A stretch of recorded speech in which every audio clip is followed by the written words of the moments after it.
Le Japon ancien n'était pas un pays de bruit. C'était un monde de silence, de règles et de discipline.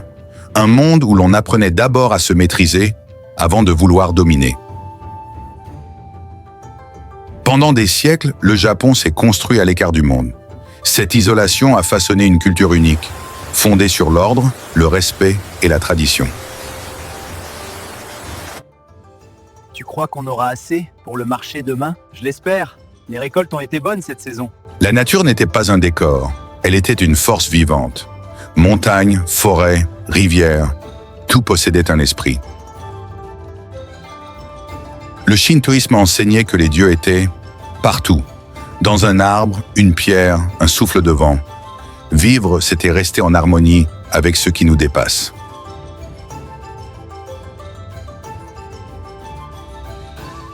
Les samouraïs n'étaient pas seulement des guerriers. Ils suivaient un code, le Bushido. Honneur, loyauté, discipline, maîtrise de soi.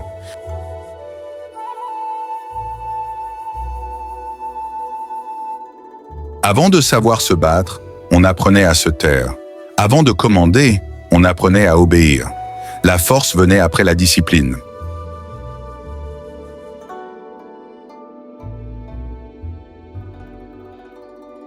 Chaque geste avait un sens, chaque silence une valeur. L'ordre donnait une place à chacun. Le Japon a longtemps fermé ses portes, non par peur, mais pour préserver son équilibre.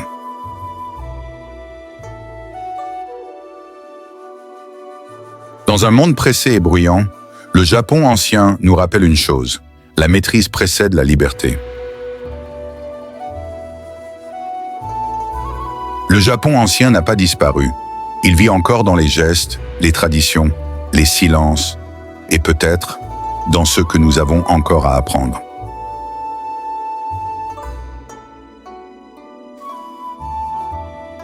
Quand on pense aux samouraïs, on imagine des combats, des épées, du sang. Mais le Bushido n'est pas né pour tuer, il est né pour se maîtriser.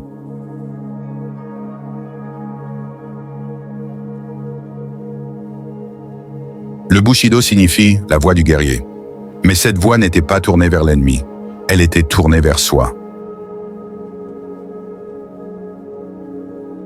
L'honneur n'était pas une réputation, c'était une exigence intérieure. Un samouraï préférait perdre la vie plutôt que se perdre lui-même.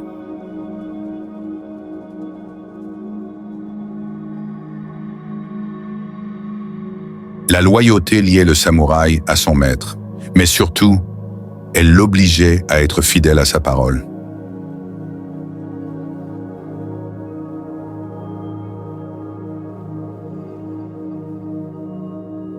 Le Bushido ne s'exprimait pas dans les batailles, il s'exprimait dans le quotidien. Chaque geste était un entraînement. La mort n'était pas recherchée, mais elle était acceptée, parce qu'un esprit discipliné n'est plus prisonnier de la peur. Le monde a changé, les armes ont changé, mais le Bushido, lui, n'a pas disparu. Il a cessé d'être visible.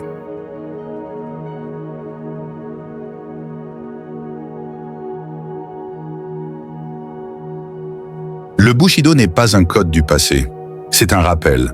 La vraie force commence quand on se maîtrise soi-même.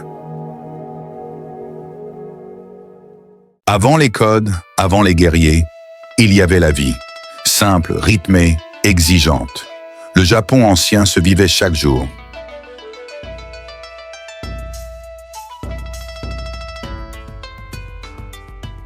La majorité des Japonais n'étaient ni nobles, ni guerriers.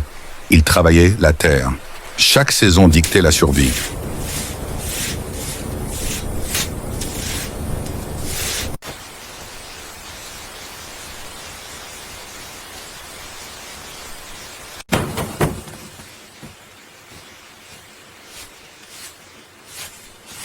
La famille était le socle, le village, une communauté. Chacun avait une place. Personne ne vivait seul.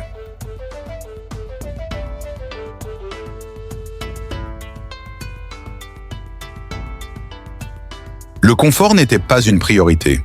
La simplicité l'était. Moins d'objets, plus d'attention.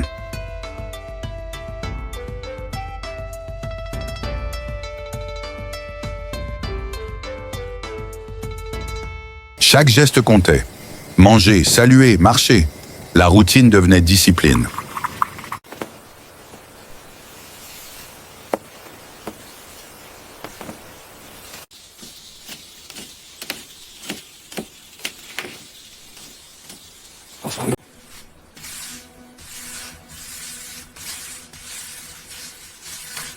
Le silence n'était pas un vide, c'était un espace pour observer, comprendre, se corriger.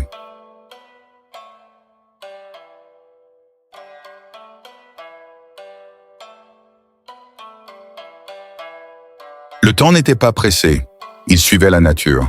Les saisons faisaient loi.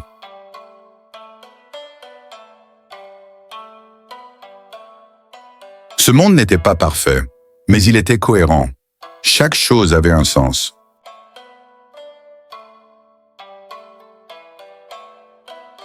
Le Japon ancien nous rappelle une chose simple.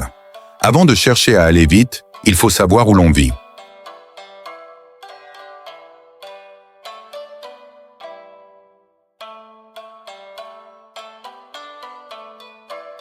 Dans le Japon ancien, l'enfant n'était pas roi. Il n'était pas non plus ignoré, il était préparé. Éduquer n'était pas une option. C'était un devoir envers la famille, le village et la société. Avant d'apprendre à lire ou écrire, on apprenait à écouter, observer, respecter.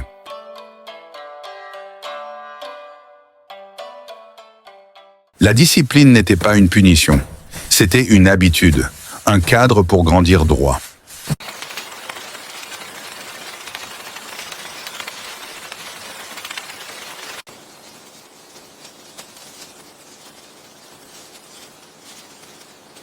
On n'enseignait pas par de longs discours.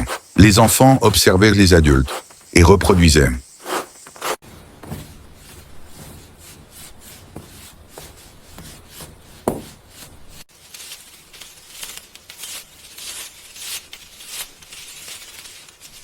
Le corps et l'esprit n'étaient jamais séparés.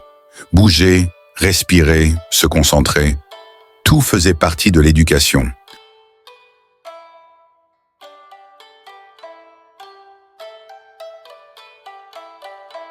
L'objectif n'était pas l'épanouissement individuel, mais l'harmonie collective. Trouver sa place, pas briller seul.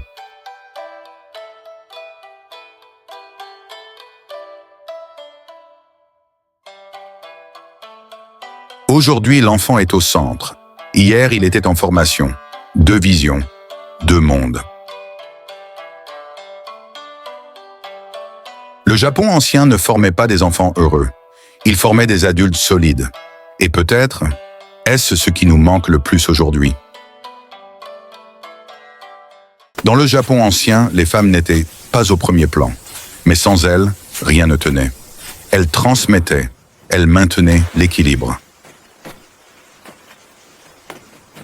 La femme était le pilier du foyer. Elle organisait, elle transmettait les règles, les gestes, les valeurs.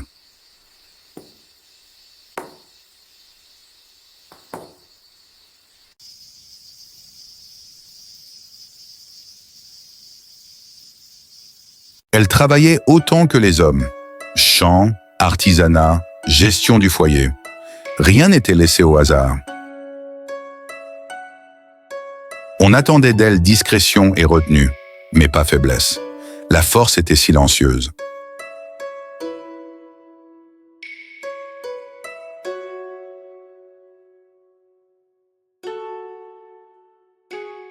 Certaines femmes prenaient les armes, les onabugeisha.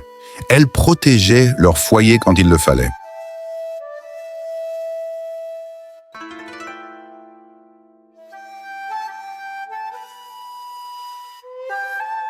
Les mères transmettaient la discipline, le respect, le silence quand il fallait.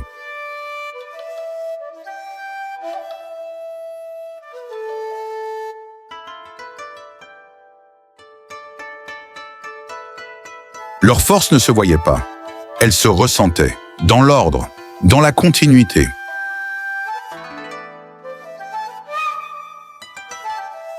Elles n'étaient pas mises en avant, mais elles tenaient le monde, une autre forme de puissance.